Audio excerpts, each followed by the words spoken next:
Good morning students, मैं Ajit sir. आज फिर हम आपके लिए क्लास 10 की साइंस केमिस्ट्री को लेकर के हम आए हैं, जिसमें आपको acid base and salts chapter है। इस चैप्टर में आपने इससे पहले वाली वीडियो में, यानी कि आज जो है आपका वीडियो वो 7th वीडियो है, लेकिन 6th वीडियो में आपने पढ़ा था बेकिंग सोडा के बारे में।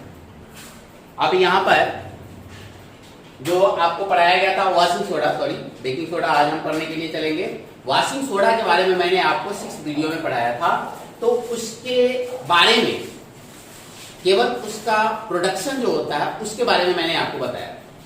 तो केवल उसके फॉर्मेशन लेबोरेटरी में या फिर अधिक मात्रा में जहां बनाए जाते हैं उसके फॉर्मेशन को आपने देखा था। आज हम लोग का जो आपका इंपॉर्टेंट टॉपिक्स है उसको हम लोग देखने के लिए चलेंगे, जिसमें आपके पास क्या पढ़ने हैं, प्रॉपर्टीज ऑफ वॉशिंग सोडा, यानी कि वॉशिंग सोडा जो है उसके प्रॉपर्टीज को जानेंगे, यूज ऑफ वॉशिंग सोडा को जानेंगे, फिर आप बेकिंग सोडा के बारे में जानेंगे। अब बेकिंग सोडा में जैसे कि मैंने इससे पहले वाली वीडियो में आपको बताया था, कॉमन नेम के बारे में, केमिकल नेम के बारे में और केमिकल फॉर्मूला के बारे में। तो ये सब जो है एक प्रकार का सोल्ट सी है, या सोल्ट जिसको हम लोग हाइड्रेटेड सोल्ट बोलते हैं, या हाइड्रेटेड सोल्ट जो होता है, मैंने इससे पहले आपको सोल्ट के फैमिली में बताया था कि अधिकांश जो सोल्ट होते हैं वह आइड, यानी कि यहाँ पर हम केवल क्या बोल रहे हैं, सफिक्स जो लगते हैं किसी भी सोल्ट के कंपाउंड में, उस सफिक्स को हम केवल बता रहे हैं कि वह सफिक्स में आप क्या लगाते थे, केवल आइड लगाते थे, एट लगाते थे, ठीक है। और दूसरा क्या होता था कि आप कार्बोनेट का भी यूज करते थे, यानी कि इस फैमिली में 3 प्रकार के सोल्ट होते हैं, ठीक है।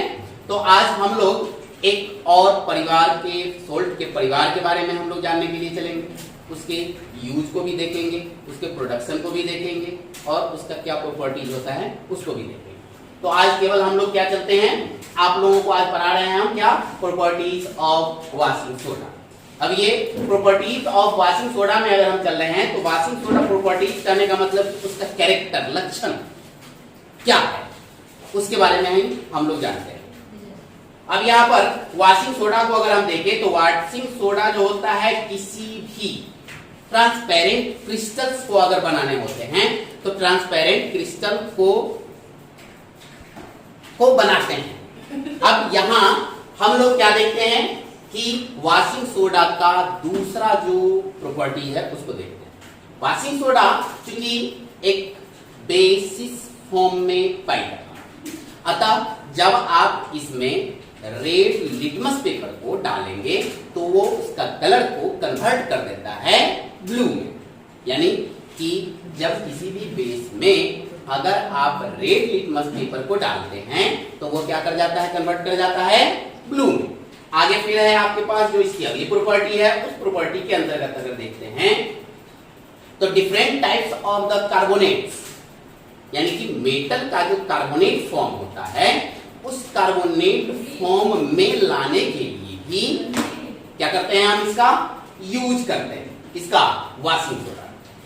फिर आगे है एक इसका जो अपना यूज होता रहता है, उस यूज में इस वॉशिंग सोडा का यूज किया जाता है डिटर्जेंट में, जो कि इससे पहले भी मैंने आपको बताया, यानी कि डिटर्जेंट का अगर फॉर्मेशन करना है, सॉप का फॉर्मेशन करना है तो उसमें आप वॉशिंग सोडा का यूज करते हैं, ठीक है। तो यह यूज के आधार पर भी आप इसके प्रॉपर्टी को बता सकते हैं। फिर है आपके पास जो अगली टॉपिक है वो आपके पास क्या आती है, यूज ऑफ वॉशिंग सोडा। तो वॉशिंग सोडा का यूज सबसे पहले तो हमारे घरों में भी किए जाते हैं। अब ये घर में किस रूप में किए जाते हैं, तो हमारे जो कपड़े हैं, जो गंदे कपड़े होते हैं उसको भी साफ करने में हम लोग इसका उपयोग करते हैं और अधिक मात्रा में करते हैं। उसके बाद जो अगला यूज हो जाता है, उस अगले यूज में आप देखेंगे कि वॉशिंग सोडा जो होता है डोमेस्टिक यूज के अलावे हम इसको किसी भी वाटर, पानी को लेते हैं तो सब पानी एक जैसे नहीं होते हैं। एक आपके पास ड्रिंकिंग वाटर है और एक होता है हार्ड वाटर, यानी कि जिसको आप सी वाटर बोलते हैं, ठीक है। समुद्र जल यानी कि जो कठोर जल होता है उसकी कठोरता को खत्म करने के लिए भी वॉशिंग सोडा का यूज किया जाता है। यानी कि वॉशिंग सोडा का यूज पानी की कठोरता को खत्म करने के लिए किया जाता है। फिर आपके पास जो लास्ट यूज है उसमें आपके पास है कि सोडियम कार्बोनेट जो होता है, या सोडियम कार्बोनेट से, क्योंकि वॉशिंग सोडा से ही सोडियम कार्बोनेट का निष्कर्षण होता है, तो उसके निष्कर्षण के फलस्वरूप आप उससे ग्लास यानी कि शीशा का निर्माण करने में भी इसका यूज किया जाता है। अतः आप ये कह सकते हैं कि वॉशिंग सोडा जो है इसका उपयोग ग्लास बनाने में भी किया जाता है इंडस्ट्रियल स्टेट यानी कि इंडस्ट्रीज के क्षेत्रों में। उसके बाद आप जब सोडियम कार्बोनेट की चर्चा कर रहे हैं तो सोडियम कार्बोनेट जो होता है उसका यूज आपका borax a type of medicine होता है, ठीक है, उसके यूज में भी हम लोग करते हैं। तो ये आपके पास प्रॉपर्टीज ऑफ वॉशिंग सोडा को आपने देखा, यूज ऑफ वॉशिंग सोडा को देखा। अब हम लोग अगले सोल्ट जो है वो हाइड्रेटेड सोल्ट की तरफ चलते हैं। उस हाइड्रेटेड सोल्ट में आपके पास आता है बेकिंग सोडा। बेकिंग सोडा को अब हम लोग, तो बेकिंग सोडा के लिए अब हम लोग चलते हैं। तो इसमें आप देखेंगे कि सबसे पहले बेकिंग सोडा जो है वह एक कॉमन नेम है, ठीक है, जिसको हम व्यावसायिक नेम भी बोल सकते हैं। दूसरा है कि बेकिंग सोडा का केमिकल नेम जो होता है उसको हम लोग सोडियम हाइड्रोजन कार्बोनेट या सोडियम बाइकार्बोनेट कहते हैं, ठीक है। फिर अगर आपसे केमिकल फॉर्मूला अगर पूछे जाते हैं तो यहाँ पर क्या होता है NaHCO3। तो यहाँ पर आपके पास क्वेश्चन आते हैं, ठीक है, वो क्वेश्चन आपसे उसी तरीके से पूछे जाते हैं जैसे कि इससे पहले मैंने आपको वॉशिंग सोडा के बारे में बताया।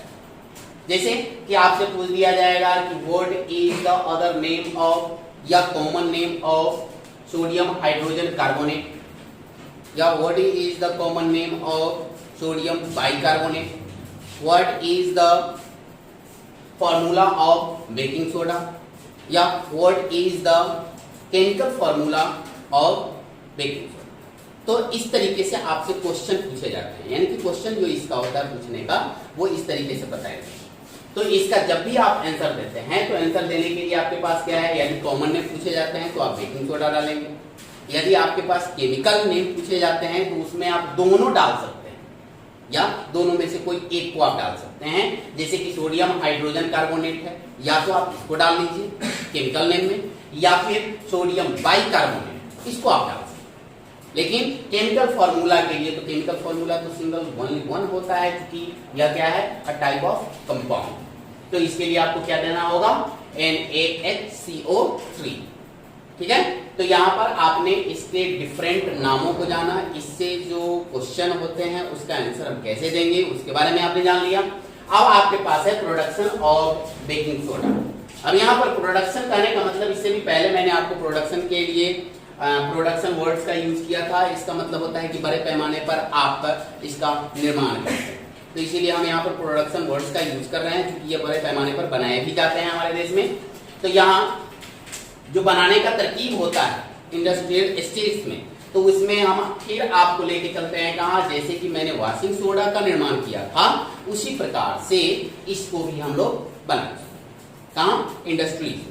या अगर लेबोरेटरी में भी, अगर आपको साइंस लेबोरेटरी में अगर आपको बनाने के लिए कहा जाए तो भी आप ऐसे ही बनाएंगे।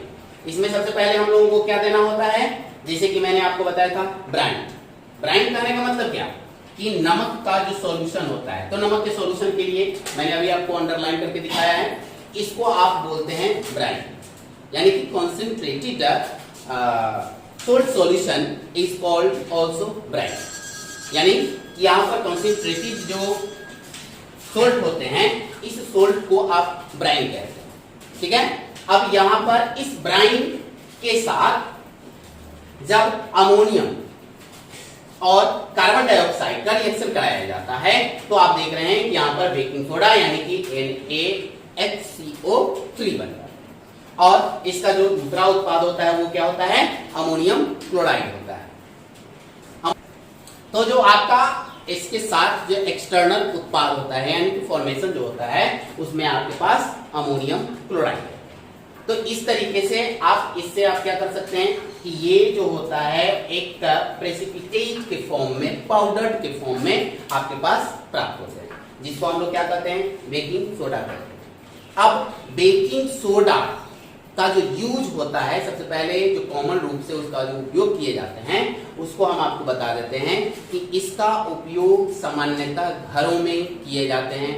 बेकरी जो बनाते हैं बिस्किट वगैरह, पाव रोटी वगैरह, तो उनमें भी इनका उपयोग किया जाता है। लेकिन अभी तो सामान्यतः ईस्ट पाउडर का यूज किया जाता है, लेकिन उसमें हम लोगों को क्या करना होता है कि किसी चीज को अगर डफ करना है, फुलाना है, ठीक है, तो या फिर मुलायम बनाना है, तो उसके लिए हम लोग क्या करते हैं, बेकिंग सोडा यानी कि खाने वाले सोडे का यूज करते हैं। अब यह यूज क्यों करते हैं उसको आपको हम बता देते हैं ऐसे ब्रीफली। फिर अगले वीडियो में हम आपको इसका रिएक्शन, फायर एक्सटिंग्विशर के बारे में भी उसका रिएक्शन बताएंगे, उसमें भी इसका यूज किया जाता है। क्योंकि यह जो होता है हीट होने के बाद, जब आप बेकिंग सोडा को गर्म करेंगे तो गर्म होने के बाद उससे कार्बन डाइऑक्साइड गैस की जो मात्रा होती है वो सबसे ज्यादा निकलता है, और वह गैस किसी भी खाद्य पदार्थ के अंदर कंसिस्ट जमा होकर बबल्स के रूप में जमा हो जाते हैं, जिसके कारण वह डफ कर जाता है यानी कि फूल जाता है और उसके अंदर बहुत सारे स्पेस बच जाते हैं। लेकिन जब उसको हम ठंडा कर देते हैं तो वह कार्बन डाइऑक्साइड गैस फिर बाहर रिस करके निकल जाता है। इस तरीके से आपकी जो खाने की जो सामग्री होती है, जैसे कि आप कोई भी बेकरी को आप ले लीजिए, पाव रोटी वगैरह, या हमारे घर में किसी चीज को जो पकवान बनाए जाते हैं उसको अगर मुलायम करना है तो उसमें हम लोग खाने वाले सोडे को डालते हैं। तो इसके साथ आपके पास बेकिंग सोडा का फॉर्मेशन आपने जान लिया। अब अगले वीडियो में हम आपसे फिर मिलेंगे इसके प्रॉपर्टीज और यूज को लेकर।